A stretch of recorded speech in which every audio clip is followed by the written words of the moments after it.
சட்டப்பேரவையில் திமுக எம்எல்ஏக்களின் பலம் 89ஆக இருக்கும் நிலையில் திமுக எம்எல்ஏக்கள் அனைவரும் உடனே சென்னை கிளம்பி வர வேண்டும் என்று திமுக கொறடா சக்கரபாணி உத்தரவு பிறப்பித்திருக்கிறார்.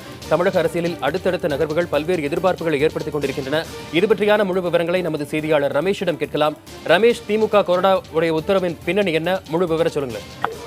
அதாவது திமுக கொறடாவாக இருக்கக்கூடிய ஒட்டன்சத்திரம் எம்எல்ஏ சக்கரபாணியிடம் நாம் சற்று முன் தொலைபேசியில் பேசினோம். அதாவது எம்எல்ஏக்கள் அனைவரும் சென்னைக்கு வருமாறு, இன்று மாலைக்குள் வருமாறு வாய்மொழியாக உத்தரவிடப்பட்டிருப்பதாக சொல்லியிருக்கிறார்கள். குறிப்பாக ஆலோசனைகள் தற்பொழுது தமிழகத்தில் பல்வேறு அரசியல் சூழல்கள் நிறைவேறக்கூடிய நிலையில் எம்எல்ஏக்களிடம் ஆலோசனை நடத்துவதற்காக இந்த சந்திப்பு அழைப்பு என்று சொல்லப்படுகிறது. குறிப்பாக இளைஞர் அணி அமைப்பாளர்கள் கூட்டத்தில் பங்கேற்பதற்காக திமுக செயல் தலைவர் ஸ்டாலின் நேற்றைக்கு கோவை புறப்பட்டு சென்றார். அவர் இன்று பிற்பகல் வாக்கில் விமானம் மூலம் சென்னை வருகிறார். இன்று மாலை அளவில் இந்த எம்எல்ஏக்கள் கூட்டத்திற்கு வாய்ப்பு இருப்பதாக திமுக வட்டார தகவல்கள் தெரிவிக்கின்றன. ஏனென்றால் தற்பொழுது 4 பிரிவாக இருக்கிறது எம்எல்ஏக்கள். குறிப்பாக சசிகலா அணியிடம் கிட்டத்தட்ட 122 எம்எல்ஏக்களும், ஓபிஎஸ் அணியிடம் கிட்டத்தட்ட 11 எம்எல்ஏக்களும் இருப்பதாக சொல்லப்படுகிறது. இந்த நிலையில் அடுத்து சட்டப்பேரவையில் பிரதான எதிர்க்கட்சியாக எப்போதும் இல்லாத அளவிற்கு பிரதான எதிர்க்கட்சி என்பது 89 எம்எல்ஏக்கள் பெற்றதே கிடையாது. அந்த அளவுக்கு ஒரு பெரிய எதிர்க்கட்சியாக இருக்கக்கூடிய 89 எம்எல்ஏக்கள் மற்றும் கூட்டணியில் இருக்கக்கூடிய காங்கிரஸ் எம்எல்ஏக்கள் 8, இந்திய யூனியன் முஸ்லீம் லீக் கட்சியை சேர்ந்த ஒரு எம்எல்ஏக்கள் என சேர்த்து 98 எம்எல்ஏக்கள் இருக்கிறார்கள். இன்னும் 20 எம்எல்ஏக்கள் இருந்தால் திமுகவால் கூட ஆட்சி அமைக்க முடியும் என்ற ஒரு சூழல் இருந்தது. இந்த நிலையில் தான் இந்த சந்திப்பு என்பது ஏற்பாடு செய்யப்பட்டிருக்கிறது. ஒருவேளை சிறப்பு சட்டப்பேரவை கூட்டி ஆளுநர் குறிப்பாக பன்னீர்செல்வத்தையோ எடப்பாடி பழனிசாமியோ பெரும்பான்மையை நிரூபிக்க சொல்லும் பட்சத்தில் ஓட்டெடுப்பு நடத்தப்பட வேண்டும். அப்பொழுது திமுக சார்பில் நிலைப்பாடு எடுக்க வேண்டும். அதெல்லாம் ஆலோசிக்க வேண்டிய ஒரு தருணம் தற்பொழுது திமுகவுக்கு இருக்கிறது.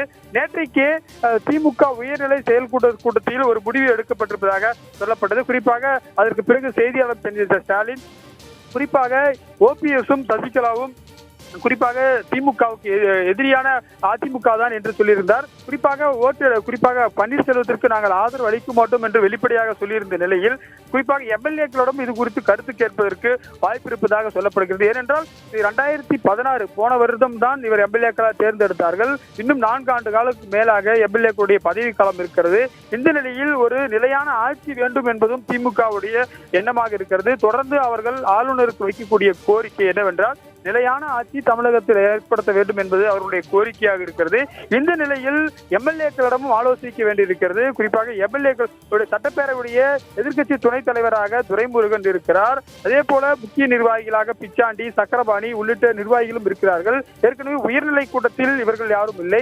இந்த நிலையில் எம்எல்ஏக்களிடமும் அவர்களுடைய கருத்தை கேட்டறிய வேண்டும். இது போன்ற சூழலில் நாம் எந்த மாதிரியான முடிவை எடுக்க வேண்டும் என்பது திமுகவிற்கு ஒரு வேண்டிய ஒரு விஷயமாக இருக்கிறது.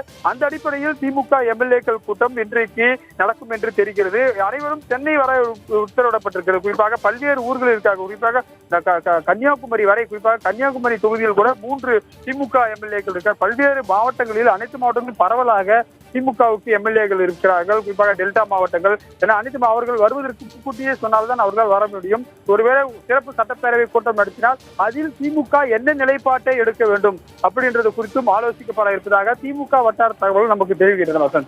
தமிழகத்தில் நிலையான ஆட்சி அமைய வேண்டும் என திமுக தரப்பிலிருந்து தீர்மானமும் நிறைவேற்றப்பட்டிருந்தது. திமுகவின் இந்த ஒரு நடவடிக்கை எதிர்பார்க்கப்பட்டதுதானா? மறைமுகமாக திமுக இதுவரை என்னென்ன திட்டங்களை எல்லாம் தீட்டி வந்ததாக சொல்லப்பட்டது ரமேஷ்? அதாவது உயர்நிலை கூட்டத்தில் 27 பேர் இருக்கிறார்கள். அதில் ஒரு சிலர் மட்டும்தான் எம்எல்ஏக்கள். துரைமுருகன் குறிப்பிட்ட ஒரு சிலர் மட்டும்தான் எம்எல்ஏக்கள். எம்எல்ஏக்களுடைய கருத்து என்பது ரொம்ப முக்கியமாக பார்க்கப்படுகிறது. குறிப்பாக அதிமுக எம்எல்ஏக்கள் அனைவரும் சென்னையில் முகாம் பெற்றிருக்கிறார்கள். குறிப்பாக கோல்டன் பே ரெசார்ட்டில் 120 எம்எல்ஏக்கள் பக்கம் இருப்பதாக சொல்லப்படுகிறது. எதிரணியில் இருக்கக்கூடிய எம்எல்ஏக்களும் கிரீன்வே சாலையில் இருக்கிறார்கள். இந்த நிலையில் எம்எல்ஏக்களுடைய கருத்தை அறிவது திமுகவை பொறுத்தவரை பல்வேறு தருணங்களில் அந்த பொதுக்குழு, செயற்குழு அவ்வப்போது கூடி அந்த நிர்வாகிகளுடைய எண்ணங்களை கேட்டுதான் அடுத்த கட்ட நடவடிக்கைகளை எடுப்பார்கள்.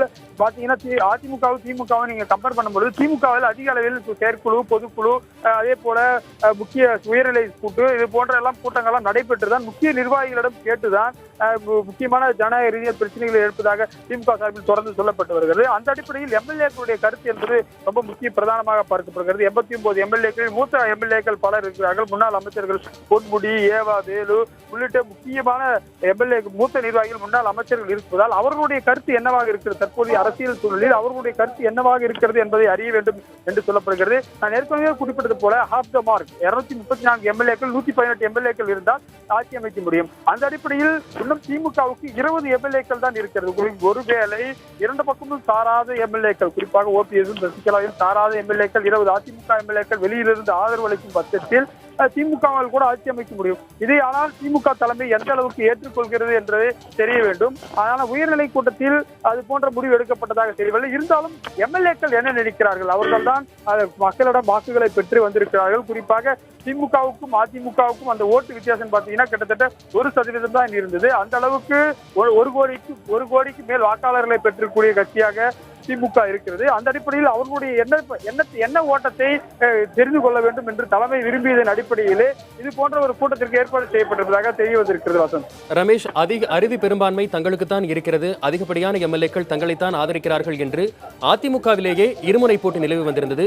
இந்த சமயத்தில் தற்போது திமுக எம்எல்ஏக்களை அழைத்து ஒரு ஆலோசனையிலும் ஈடுபடவிருக்கிறது. திமுக ஏதேனும் இதற்கு அடுத்தபடியாக ஒரு நடவடிக்கை எடுக்க வாய்ப்பு இருக்கிறதா? அவர்கள் ஆளுநரை சென்று சந்திக்கிறதுக்கு ஏதாவது வாய்ப்பு இருக்கா ரமேஷ்? நிச்சயமாக பல்வேறு விஷயங்கள் குறித்து ஆலோசிக்கப்பட இருப்பதாக தெரிகிறது. நான் ஏற்கனவே குறிப்பிட்டது போல நிலையான ஆட்சியை நோக்கிதான் குறிப்பாக திமுகவுடைய நகர்வு இருக்கிறது. குறிப்பாக 2 முறை ஆட்சி கவிழ்ப்பிற்கு உட்பட்ட கட்சி திமுக. என்றைக்குமே 356 ஆதரிக்காத ஒரு கட்சி என்ற நிலைப்பாட்டில் இருக்கிறார்கள். அந்த அடிப்படையில் எம்எல்ஏக்களுடைய மன ஓட்டத்தை தெரிந்து கொள்வதற்காக தான் இந்த ஏற்பாடு செய்யப்பட்டிருப்பதாக திமுக வட்டார தகவல் நமக்கு தெரிவிக்கிறது.